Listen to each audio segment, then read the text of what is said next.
Speak to Brinjolf. We've scoured the town and I've spoken to every contact we have left. No sign of Mercer. That's not good. Any luck on your end? He wasn't there, but I found these plans. Shore's beard. He's going after the eyes of the Falmer? That was Gallus's pet project. If he gets his hands on them, you can be certain he'll be gone for good and set up for life. Then we have to stop him, I guess. I'd rather just get the treasure back and let him go, but okay. He has killed people. Never mind. You know, yeah, let's just make him miserable. Agreed. He's taken everything the guild has left, and to go after one of the last greatest heists is just an insult. I've spoken to Carlia and made amends for how the guild's treated her. Now she wishes to speak with both of us. Quickly, we have no time to lose. Till next we meet, lass.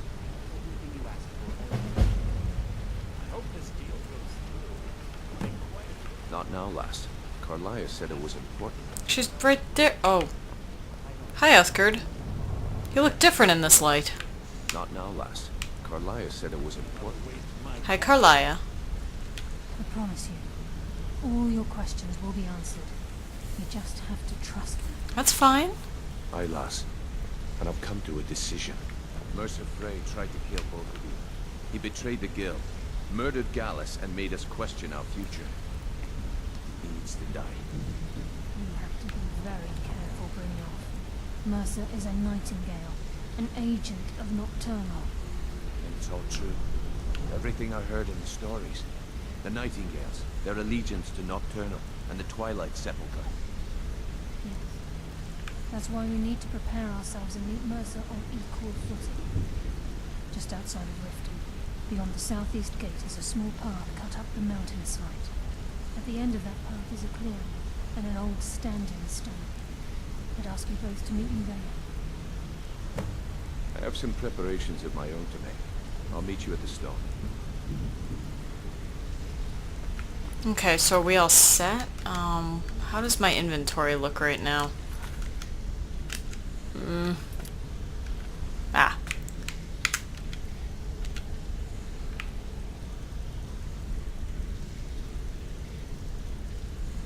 It's kind of full, but should be alright.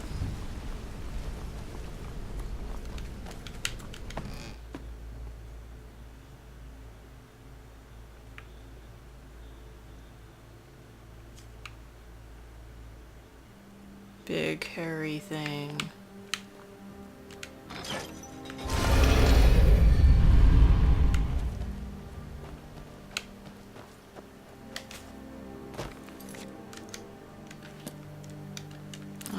Where am I supposed to be going? Map.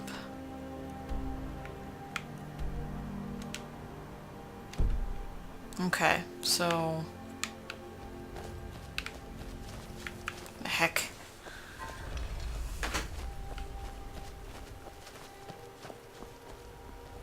So I guess I'm leaving and going south.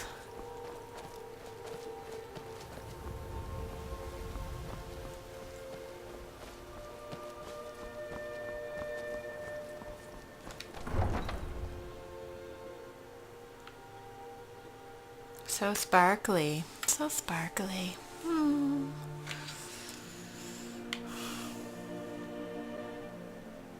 Wonder what it's like for those Thalmor now that they've been taken down a notch. Oh, that's right, because I didn't agree to give them Riften.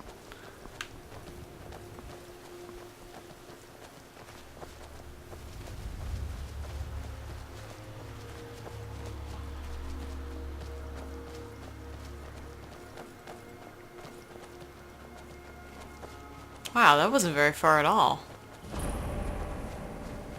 I'm glad you're here. What's the significance of this place? This is the headquarters of the Nightingales, cut into the mountainside by the first of our kind. We've come to seek the edge we need to defeat Mercer Frey. What kind of edge? What the hell is this, like the Justice League for thieves? What kind of If edge? you'll follow me, I'll try to explain on the way. Alright. Tell me about the Nightingales. I'm assuming it's kind of the god they worship. She's the mistress of night and darkness, and the patron of every thief in town. That's what I figured. God of thievery. Never met a thief that worshipped anything. Nocturnal isn't one for worship and reverence. There are no priests and no sermons, no services, and no alms. She influences our luck, and in return, demands payment. Sounds like a guild contract. You're closer to understanding than you realize. The only difference is she doesn't demand payment in the traditional sense, and sometimes the cost can be quite high. Whether you know it or not, Nocturnal dictates how well we perform as rogues. I have my skill, not powers or magic. Again, you have to think differently. Haven't you ever noticed how our luck behaves? Like a novice picking an impossible lock, or a blind man suddenly turning to face you as you reach for his pocket. It's through these subtle means that Nocturnal influences us. Ah, well, I beat quite a few, impossible locks, so yeah. Nocturnal's whim is the greatest mystery to everyone. There have been volumes written on the subject.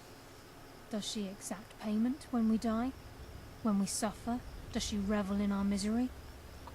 No one knows. The return certainly seems worth the risk,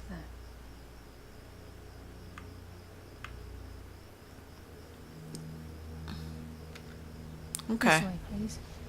I'm assuming I'm gonna be a Nightingale. I'm not even gonna ask this question. It says it's called, like, the Trinity or whatever, so it's gonna be Brynjolf, her, and me, probably. We're gonna be a Trinity. Of ownage.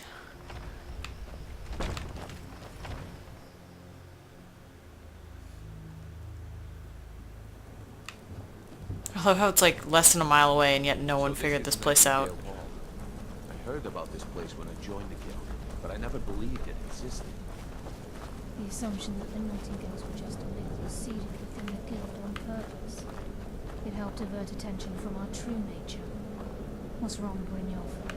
I can almost hear your brow furrowing. I'm trying to understand why I'm here, lass.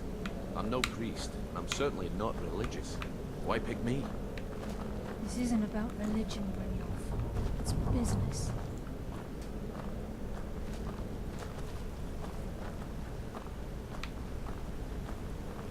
Well, Mercer is stealing from their goddess, I guess. Nightingale Hall.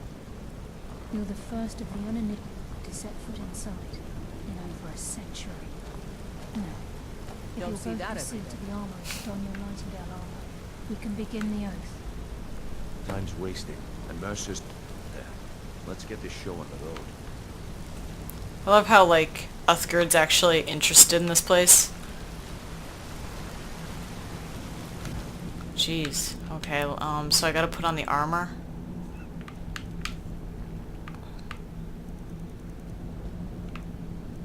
No, I don't have any armor. I don't know what she's talking about.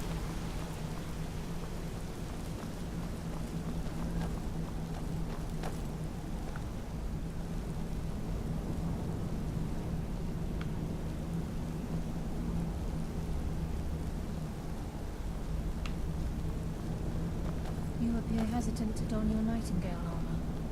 What's troubling you? I think we should trust the lass and take the deal.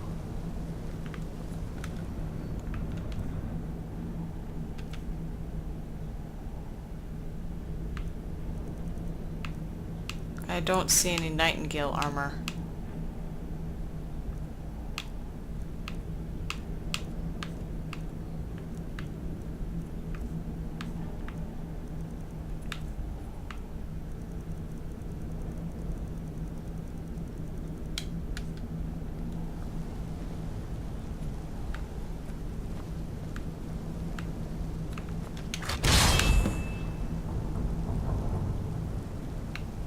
Oh.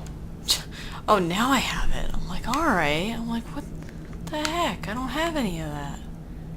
There, there, there, there.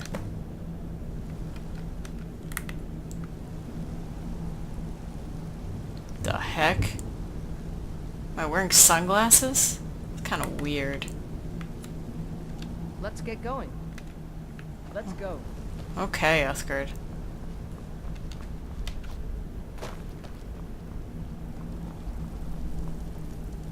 Okay, lass. We've got these get-ups on. Now what?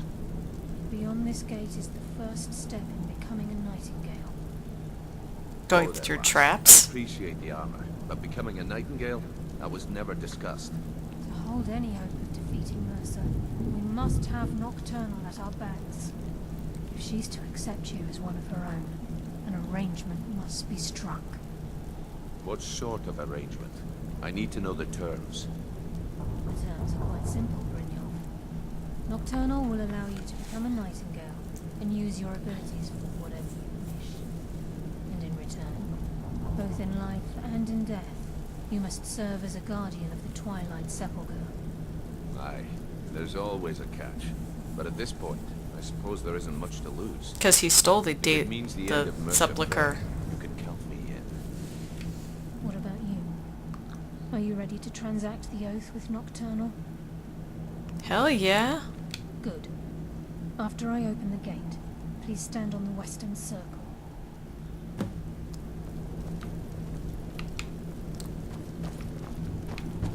We'll speak when the oath is complete.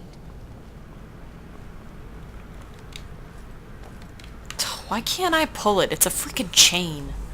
Fine, I will wait. I didn't even actually hit it, you We'll weirdo. speak when the oath is complete.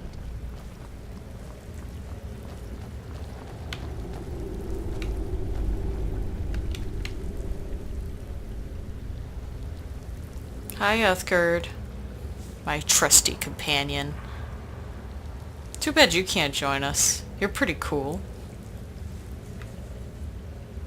I call upon you, Lady Nocturnal, Queen of Murk, and Empress of Shadow.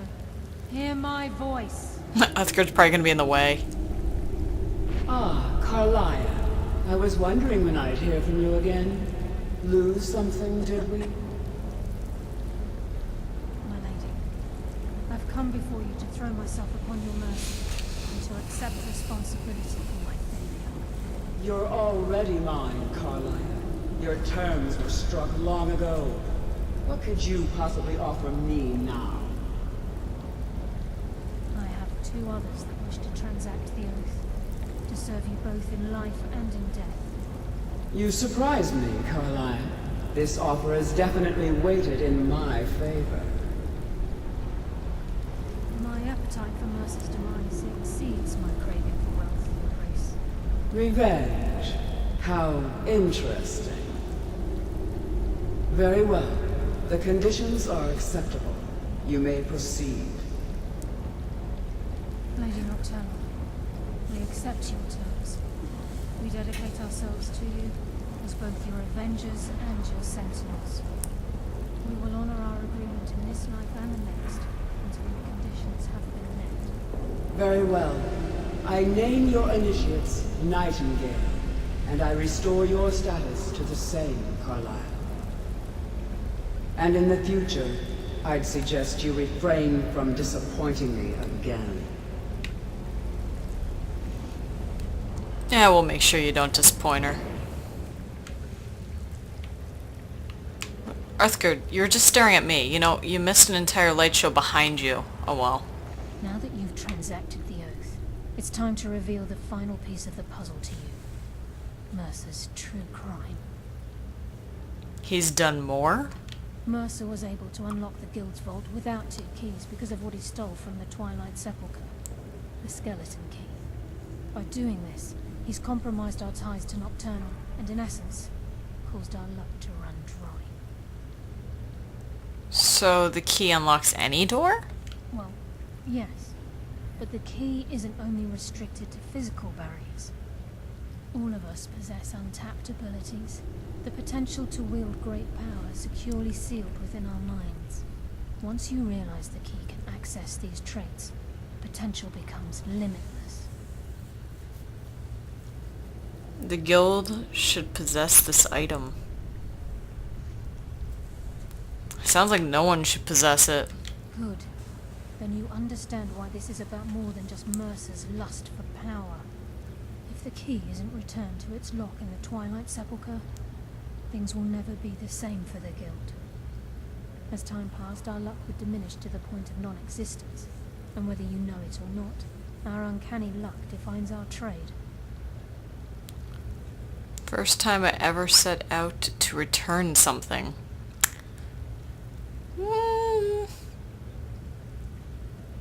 Kind of. The main quest you kinda did. Very true. In our line of work, it's quite rare we set out to return a stolen item to its rightful owner. I've done it Before we before. depart, Brynjolf has some business to discuss. I suggest you listen to him. How do you know that? Listen, lass. There's one last piece of business we need to settle before we go after Mercer. The leadership of the guild. Why tell this to me? Carlia and I had a long discussion before you arrived here. Thanks to your efforts, Mercer's treachery has been exposed. After we deal with him, all that remains is restoring the guild to its full strength.